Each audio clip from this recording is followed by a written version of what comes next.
फिर बच्चे अपनी मम्मी को घर में ले आते हैं और पूरा घर अच्छे से दिखाने लगते हैं। फिर जिया और फूसन एक दूसरे से बातें करते हैं। फिर जिया कहती है, ये घर तो वाकई में बहुत ज़्यादा अच्छा है और काफ़ी ज़्यादा बड़ा है। क्या वाकई में हम यहाँ पे रह सकते हैं और क्या सही होगा ये रहना? फिर फूसन कहता है, इसमें गलत वाली क्या बात है? ये मेरे बेस्ट फ्रेंड का घर है और उसने मुझे खुद परमिशन दिया है कि मैं उसके घर में रह सकता हूँ। तो मेड आ जाती है और कहती है, सर खाना क्या बनाना है? तभी फूसन जिया को बहाना बना के बोलता है कि ये मेरी आंट है जिन्होंने अभी तक बच्चों का ख्याल रखा है। जिया उन्हें हेलो करती हैं और कहती हैं, आंटी आप फिक्र मत कीजिए, अब मैं आ गई हूँ ना, अब बच्चों को मैं बहुत अच्छे से रखूंगी। ये काफ़ी ज़्यादा उम्र हो चुकी है, आपको आराम करने की ज़रूरत है।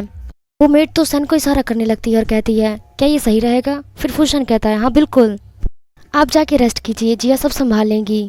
फिर जिया बच्चों से पूछने लगती है कि बच्चों तुम सब क्या खाओगे? सारे अपने अपने डिशेस के बारे में बताने लगते हैं। फिर जिया और फूसन बच्चों के लिए वो सारी डिशेस बना देती हैं और सर्व करती हैं और वो दोनों खाते हैं और वो सब खाते हैं। बच्चे तो जिया के खाने की बहुत ज़्यादा तारीफ करते हैं क्योंकि उनको बहुत ही ज़्यादा अच्छा लगा था। खाना खाने के बाद फूसन कहता है, तुम जाके रेस्ट करो, बर्तन मैं धो लूँगा। फिर जिया ये सुनकर तो बहुत ही ज़्यादा खुश हो जाती है और अपने बच्चों के साथ खेलने लगती है। अगले दिन जिया अपनी मैनेजर से अपना बोनस मांगने लगती है। वो मैनेजर गंदी नज़रों से देखते हुए उसे कहता है कि पहले तुम मेरे घर चलो, तुम्हें तुम्हारा बोनस वहीं पे मिल जाएगा। जिया कहती है, बॉस मैं शादीशुदा हूँ। जिया कहती है, बॉस आपको मेरे बारे में ऐसा नहीं कहना चाहिए, मेरे हस्बैंड को बुरा लग जाएगा। अपना मैरिज सर्टिफिकेट दिखाती है और कहती है, आप इसे देख लीजिए, वाकई में मेरी शादी हो चुकी है। पर उसका बॉस तो मानने को तैयार ही नहीं था और उसके साथ गलत बिहेव करने लगता है। तभी वहाँ पर फूसन आ जाता है और उसे एक पंच मारता है जिसकी वजह से वो गिर जाता है और वो जिया को बचा लेता है। मैनेजर कहने लगता है, अच्छा तो तुम है इसके हस्बैंड? उसका मैनेजर कहता है, देखो मुझे पता है कि तुम बहुत ही ज्यादा गरीब हो, तुम मेरा कुछ भी नहीं कर सकते हो और मैं तुम्हारी वाइफ को जॉब से निकाल दूंगा। सुनकर फूसन उसे फिर से मारता है। जिया बहुत ज्यादा खुश हो जाती है और उसके गले लग जाती है। जिया उसको थैंक यू करने लगती है। फिर मैनेजर उसको धमकी देने लगता है कि देखो अब मैं तुम्हारा क्या हाल करूंगा। तभी वहाँ पर फूसन का असिस्टेंट आ जाता है और उसे वो कंपनी से बाहर निकाल देता है, यानी कि उस मैनेजर को बाहर निकाल दिया था। गार्ड उस मैनेजर को पकड़ते हैं और कंपनी से बाहर कर देते हैं। मैं तो तुम्हें इनसे इंट्रोड्यूस करवाना भूल ही गया, ये है मिस्टर फू, यानी कि मेरे बॉस, और मैं इनका असिस्टेंट हूँ। फिर जिया खुश होकर के मिस्टर फू के असिस्टेंट को हेलो करने लगती है। फिर उसका असिस्टेंट अनाउंस करता है कि जिया को उसका बोनस दे दिया जाए और वो उसे एक्स्ट्रा कंपनसेशन भी देते हैं। जो मैनेजर उसके साथ बिहेव कर रहा था उसी के लिए मिला था उसको। जिया तो बहुत ही ज़्यादा खुश हो जाती है और उसको थैंक यू करने लगती है। फिर असिस्टेंट अपने गार्ड्स के साथ वहाँ से चला जाता है। फिर जिया अपने हस्बैंड यानी कि फूसन से कहती है, क्या वाकई में ये तुम्हारे बॉस थे मिस्टर फू? और इन्होंने मुझे बोनस देने का भी बात किया था, क्या वाकई में तुम्हारे बॉस हैं? और क्या वाकई में मुझे अपना बोनस मिल जाएगा? इस पर फू कहता है, चलो मैं 3 तक काउंट करता हूँ और तुम अपना मोबाइल चेक करना। फिर जैसे ही जिया ने अपना मोबाइल चेक किया उसके अकाउंट में 7000 रुपीज़ आ जाता है, जिसे देखकर जिया तो बहुत ही ज़्यादा खुश हो जाती है। फिर फूसन कहता है, ये तो सिर्फ 7000 है, तुम इसमें भी बहुत ज़्यादा खुश हो गई। फिर जिया कहती है, तुम्हें पता भी है कितना ज़्यादा पैसा है? इतने पैसे में तो हम बहुत सारी चीज़ें अपने बच्चों के लिए खरीद सकते हैं। वो कैलकुलेट करने लगती है कि वो अपने बच्चों के लिए क्या क्या खरीदे इन पैसों से। ये देखकर फूसन सोचने लगता है, ये तो अभी भी मेरे बच्चों के बारे में ही सोच रही है, यानी कि इसे मेरे बच्चे बहुत ही ज़्यादा अच्छे लगते हैं। फिर जिया और उसकी फ्रेंड रात में डिनर करते हैं एक होटल में। फ्रेंड को अपने आज के दिन के बारे में सारी चीज़ें बताती है कि कैसे उसे फूसन ने अब उसके असिस्टेंट से उसको बचाया था और उसको बहुत ही ज़्यादा पीटा। ये सुनकर तो जिया की फ्रेंड बहुत ही ज़्यादा खुश हो जाती है। फिर जिया की फ्रेंड उससे पूछने लगती है, क्या तुम वाकई में एक दूसरे के क्लोज गए कि नहीं? जिया कहती है, ये तुम कैसी बातें कर रहे हो, हम दोनों ने शादी तो कर लिया पर अलग अलग रूम में ही सोते हैं। फिर जिया की फ्रेंड बोलती है, तो फिर शादी करने से क्या फ़ायदा, तुम दोनों का रिश्ता आगे बढ़ा ही नहीं है, एक दूसरे से अलग रहते हो। फिर जिया की फ्रेंड बोलती है, क्या तुम उस आदमी को अभी तक भूल नहीं पाई हो, उस 6 साल पहले वाले आदमी को? फिर हमें 6 साल पहले का सीन दिखाया जाता है जहाँ पर जिया की स्टेप सिस्टर ने उसको ड्रग दे दिया था और एक रूम में उसको रख दिया था ताकि वो एक रिच सीईओ के साथ नाइट स्पेंड कर सके। थोड़ी देर के बाद हमें पता चलता है कि वो रिच सीईओ कोई और नहीं बल्कि फूसन ही था। फूसन को देखने से लगता है कि उसे भी किसी ने ड्रग दे दिया था और वो दोनों काफ़ी ज़्यादा नशे में थे और एक दूसरे के साथ नाइट स्पेंड करते हैं।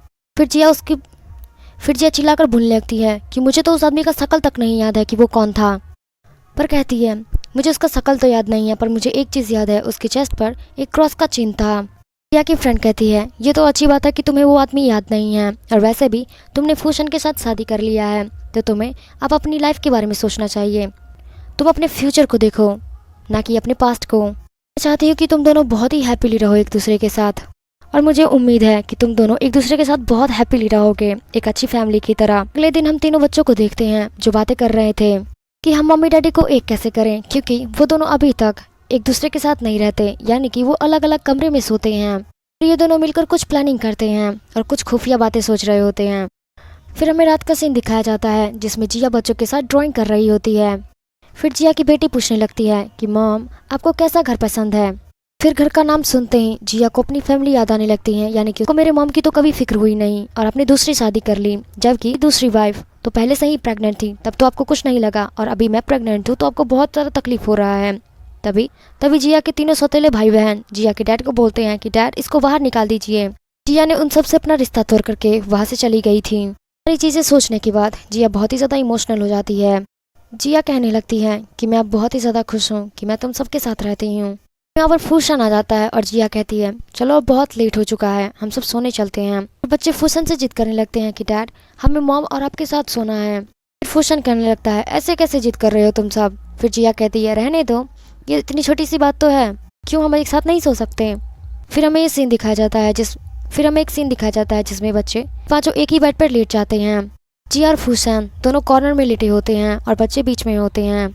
फूशन जिया से कहता है कि यहाँ पर इतनी ज़्यादा गर्मी है कि मुझे लेटने में भी नहीं हो रहा है, तुम थोड़ी देर और वेट कर लो, बच्चे जब गहरी नींद में चले जाएंगे तो हम दोनों अपने अपने रूम में जाके सो सकते हैं। बच्चे तो जगे हुए थे, बच्चों के सोने के बजाय जिया और फूशन सो जाते हैं। फिर बच्चे उठते हैं और उन दोनों पर से ब्लैंकेट हटाते हैं और अपने साथ ले जाते हैं। अगर फूशन को ठंड भी लगे तो वो जिया का ब्लैंकेट जरूर इस्तेमाल करेगा और वो दोनों एक दूसरे के काफ़ी क्लोज हो जाएंगे।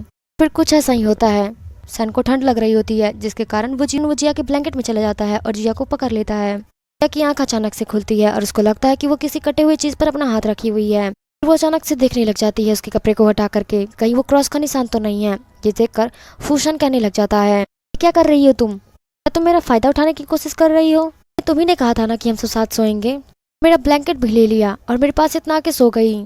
क्या कहती है क्या कहा तुमने, जरा ध्यान से देखो कि ये किसका ब्लैंकेट है और तुम कहाँ पर हो। सन कहता है सही कहा। फिर सन समझ जाता है कि ये काम उन तीनों बच्चों का ही है। इन तीनों बच्चों को चिल्ला करके बुलाने लगता है।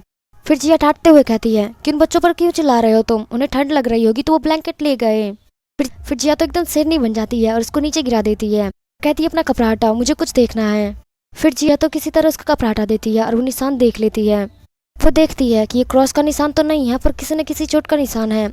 तब क्रॉस से पूछती है ये चोट तुम्हें कैसे लगा।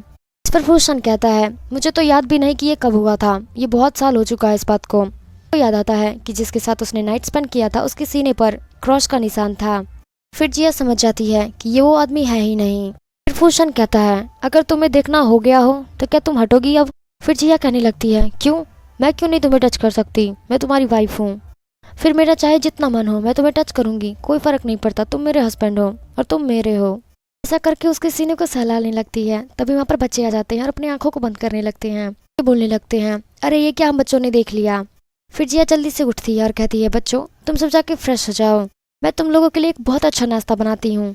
फूशन अपने घर के बाहर आता है और देखता है उसका असिस्टेंट उसका वेट कर रहा था एक नए बेड के साथ। असिस्टेंट उसे बताता है कि बॉस ये बेड पूरे 3 मिलियन का है। तभी वहाँ पर जिया आती है जो अपनी ऑफिस जाने के लिए रेडी थी। फिर वो मिस्टर फू को देखती है। फिर वो कहती है मिस्टर फू आप यहाँ क्या कर रहे हैं इतनी सुबेरे। तभी फूशन अपने असिस्टेंट को इशारा करता है और कहता है यहाँ से जाओ। वो अपने असिस्टेंट को भगा देता है। तभी जिया उसके पास आती है और कहती है फिर जिया कहती है मिस्टर फू इतनी सुबेरे क्या कर रहे थे हमारे यहाँ, और वो तुरंत यहाँ से चले क्यों गए। तभी फूशन कहता है कि मेरे बॉस ने एक नया बेड लिया है जो कि 30 लाख का है, तो फिर उन्होंने अपना पुराना बेड मुझे दे दिया है। तो फिर जिया कहती है पर ये तो बहुत ही ज़्यादा महंगा और काफ़ी ज़्यादा डिज़ाइनिंग है, ये नया लग रहा है देखने में।